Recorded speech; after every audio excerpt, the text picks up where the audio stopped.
নমস্কাৰ।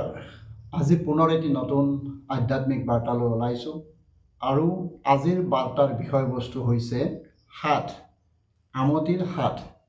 আমি বিশেষতঃ আমতিৰ বা অম্বুবাচী যেতিয়া আৰম্ভ হয়, বিভিন্নজন লোকে আজিৰ তাৰিখত আমি ভাবোঁ যে অম্বুবাচীৰ সেই 4টা দিনৰ যি চুৱা বুলি কোৱা হয়, যে অম্বুবাচী লাগিছে বা চুৱা লাগিছে, আৰু সেইটোকে আমতিৰ হাট বুলি ধৰা হয় বা ধাৰণা কৰে। কিন্তু যিসকল গ্ৰাম্য সমাজত আছে, গ্ৰাম্য সমাজৰ লোকসকলে, বিশেষতঃ নামনি অসমৰ লোকসকল বা হয়তো আৰু কোনোবাই হয়তো জানিবও পাৰে, মই সিমানো ধাৰণা নাই উজনি নামনি বুলি। বিশেষতঃ যিহেতু মই নামনি অসমৰ হয়, গতিকে আমি হাটৰ কথাখিনি অলপ কিছু পৰিমাণে জানো, ইমানো ভালদৰে নাজানো।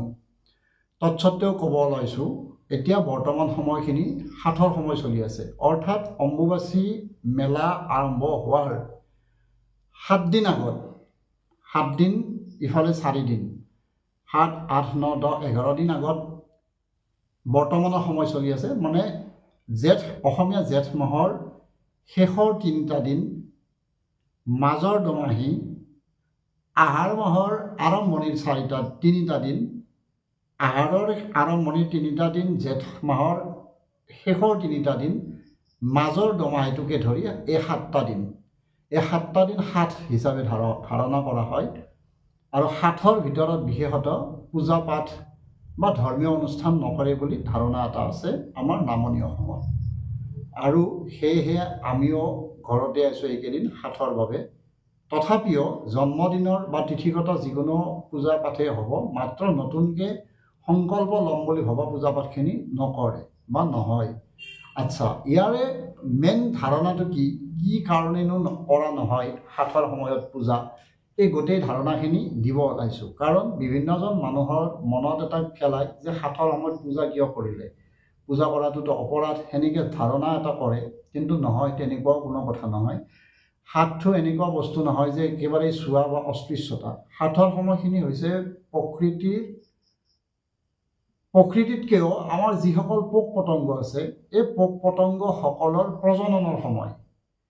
হাটৰ মাটি তোলা বুলি কোৱা হয়, কেঁচে কুমতি এইবিলাক যে আছে, কেঁচু কুমতিবিলাকে গ্ৰাম্য সমাজত যিসকল আছে বা কৃষি প্ৰধান লোকসকলে জানে, তেওঁলোকৰ যিসকলৰ কৃষি প্ৰধান লোকসকলৰ ঘৰৰ মজিয়াখন, যিখন মজিয়া আজিৰ তাৰিখত কৃত্ৰিমতাৰ ধামখুমীয়াত টাইলছ লগোৱা হোৱা নাই বা ফ্ল'ৰ কৰা হোৱা নাই, সেই মজিয়াখন, যিখন একেবাৰে মাটিৰে নিৰ্মিত মজিয়া বুলি ধাৰণা কৰা হয় বা মাটিৰ মজিয়াখন, সেই মজিয়াখনত কিছুমান বিন্দু বিন্দু মাটি কিছুমান ওপৰলৈ উঠি আহে, আৰু সেই মাটিখিনিৰ তলত সেই কেঁচু বা কুমটিটোৱে বা পতংগটোৱে তেওঁৰ প্ৰজননৰ কামখিনি কৰে। আৰু যদিহে আমি বিশেষতঃ যিহেতু গ্ৰাম্য সমাজত পূজা পাঠ কৰিবলৈ মাটিত কৰা হয়, বা মজিয়াখনত বা গোঁসাই ঘৰতো মাটিয়েই আছিল আগতে, এতিয়াহে গোঁসাই ঘৰবিলাকো টাইলছ খোৱা বা ফ্ল'ৰ কৰা হৈছে বা পাকা ঘৰ এটা আছিল। এটা সময়ত গ্ৰাম্য সমাজত মঠ মন্দিৰটো আছিল চোতালত, একেবাৰে চোতালৰ মাজমজিয়াত, আৰু সেইটো খেৰেৰে নিৰ্মিত ঘৰ এটা আছিল, তৰ্জাৰ বা বাঁহৰে নিৰ্মিত এটা ঘৰ, আৰু সেই ঘৰটোৰ মজিয়াখন সম্পূৰ্ণ মাটিৰে আছিল।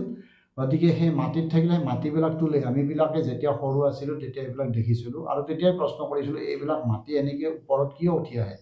তেতিয়া আমাৰ পূৰ্বজসকলে আমাক কৈছিলে যে এয়া কেঁচু কুমতিয়ে মাটি খান্দিছে, আৰু কেঁচু কুমতিয়ে কিয় মাটি খান্দে, আজিৰ তাৰিখত গম পালোঁ যে তেওঁলোকৰ সেই পোক পতংগসকলৰ প্ৰজননৰ সময়। আৰু সেই প্ৰজননৰ সময়খিনিত যদি আমি মজিয়াখন মুচি দিওঁ, তেতিয়াহ'লে হয়তো পোক পতংগখিনিৰ প্ৰজনন কৰাত আমি বাধা দিয়াৰ দৰে হয়। সেইকাৰণে সেই ধাৰণাৰ ভিত্তিত গ্ৰাম্য সমাজে সেই সময়ত হাটৰ এই 7টা দিন তেওঁলোকে পাঠ পূজা কৰা নাছিল। 7টা দিন ইফালে 4টা দিন, মানে হাট শেষ হোৱাৰ আৰু 4টা দিন পিছতে অম্বুবাচী মেলা আৰম্ভ হয়। গতিকে সেই 4টা দিনৰ চুৱা, ইফালৰ 7 দিনৰ চুৱা বুলি ধাৰণা কৰি এই কেইদিন ৰেষ্ট দিয়া হয় প্ৰকৃতিক, বা সেই পোক পতংগসকলে নিজৰ প্ৰজনন ক্ষমতাটো কৰিবলৈ তেওঁলোকক এটা সুবিধা কৰি দিয়া এটা পৰম্পৰাও হাটৰ অন্যতম কাৰণ। যদিও এইটো এটা কথা, তৎসত্ত্বেও হাট বুলি ক'বলৈ গ'লে এইটো এটা সম্পূৰ্ণ প্ৰকৃতিৰ পূজা বুলিও ধাৰণা কৰা হয়। গ্ৰাম্য সমাজত আমি এটা সময়ত দেখিছিলোঁ মন্দিৰতে হয় বা এটা আছুতীয়া মন্দিৰ নহয়, ঠিক এটা আছুতীয়া ঘৰ। এটা সময়ত গ্ৰাম্য সমাজত কিছুমান চৰা ঘৰ আছিল বা কিছুমান আছুতীয়াকৈ থকা কিছুমান ঘৰ আছিল, গলি ঘৰ আছিল, গোহালি আছিল, ঢেঁকীশাল আছিল, এনেকুৱা কিছুমান আছুতীয়া ঘৰ আছিল। সেই ঘৰত কি কৰে, এখন পীৰা আছিলে। এই পীৰাখনত পুখুৰীৰ তলৰ পৰা এজন যিয়ে মানে হাত পাৰিব বা যিয়ে বৰত পূজা কৰা বুলি কয়, বৰত পূজাৰো কিছু ষ্টৰী বা কিছু কাহিনী আছে যিবিলাক আমি আজিৰ তাৰিখত আয়ত্ব কৰিব পৰা নাই বাৰু।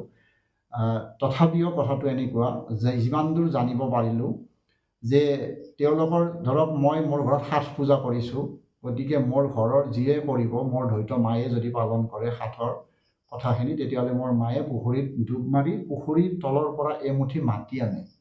আৰু সেই মুঠি মাটি সেই পীৰাখন, এখন আছুতীয়াকৈ ৰখা পীৰা আছে, যিখন পীৰাত সুন্দৰভাৱে সেই মাটিখিনি প্ৰলেপ কৰা হয় বা মাটিখিনি দিয়া হয়। তাৰ লগত হয়তো অন্য মাটিও সংযোজন কৰা হয়। আৰু সেই সংযোজন কৰা মাটিৰ লগত 7বিধ শস্য সেই মাটিখিনিত ৰোপণ কৰা হয়। আৰু 7বিধ শস্য ৰোপণ কৰি 3 দিনৰ দিনা, হাতৰ 3 দিনৰ দিনা সেই পীৰাখন আকৌ নতুনকৈ পৰিপাটি কৰি ধোৱা হয় বুলি কয়, বা তাতে আৰু হয়তো অকণমান পানী ছটিয়াই দিয়া হয় যাতে শস্যখিনিয়ে প্ৰাণ পাই উঠে। আৰু এনেদৰে 7বিধ শস্যৰ যেতিয়া গজালি মেলি উঠিব, সপ্তম দিনৰ দিনা, যিদিনা 7টা দিন কমপ্লিট হ'ব, সেইদিনাই বৰত পূজা বুলি এভাগ পূজা কৰা হয়। আৰু সেই পূজাভাগ সম্পূৰ্ণ প্ৰকৃতিৰ পূজা। আনহাতে গম পোৱা হয় যে এই প্ৰকৃতি ৰজস্বলা হোৱাৰ আগত, পৃথিৱী ৰজস্বলা হোৱাৰ আগত 7টা দিন তেওঁক আছুতীয়াকৈ থকাৰ এটা ব্যৱস্থাক হাত বুলি কোৱা হয়। গতিকে আজিৰ এই বিষয়বস্তুখিনিত মই হাতৰ ওপৰত মই আয়ত্ব কৰি যথাসম্ভৱভাৱে আপোনালোকৰ ওচৰত এইখিনি কথা অৱগত কৰিলোঁ। এগৰাকী আইতাও, পুৰণা দিনৰ আইতাকো সুধিছিলোঁ, আইতাৰ পৰা পোৱা অলপ ধাৰণাৰ ভিত্তিতে এইখিনি কথা ক'ব পাৰিলোঁ। হয়তো মই কোৱা কথাতকৈও আপোনালোক হবে আৰু কোনোবা হয়তো জনা মানুহ ওলাবও পাৰে। কিবা কাৰণত যদি ওলায় বা কিবা কাৰণত যদি আপোনালোকে গম পায় যে হাতৰ এনেকুৱা কথাও আছে, নিশ্চিতভাৱে মোক অৱগত কৰিব বা আপোনালোকে জনাবলৈ চাব, মই উপকৃত হ'ম। মই কিন্তু শুদ্ধ ৰূপত হাতৰ ওপৰত বিশ্লেষণ কৰিব পাৰিছোঁ নে পৰা নাই, সেয়া ধাৰণাটো ময়ো ঠিক কৰিব পৰা নাই। মই মাত্ৰ যিখিনি ধাৰণা পাইছোঁ সেই ধাৰণাখিনিৰ ভিত্তিত এইখিনি কথা আপোনালোকৰ ওচৰত এৰি দিলোঁ। পৰৱৰ্তী সময়ত আকৌ নতুন আধ্যাত্মিক বাৰ্তা দিবলৈ চাম। আহক এতিয়া আমি আইতাইনো কি কৈছে, আইতাৰ কথাখিনি। হাতৰ মাটি তোলা কি তাৰমানে? এটা হেৰি পৰ্ব মানে মানুহ এতিয়া সকালেতো নকৰে, দুনিয়াৰ মনত কল্পনা থাকে সেইগিলাখানে কৰে। বৰাতত কি পূজা হয়? বৰাতত নিয়মখিনি জানে না কেনেকৈ কৰিব লাগে বৰাত?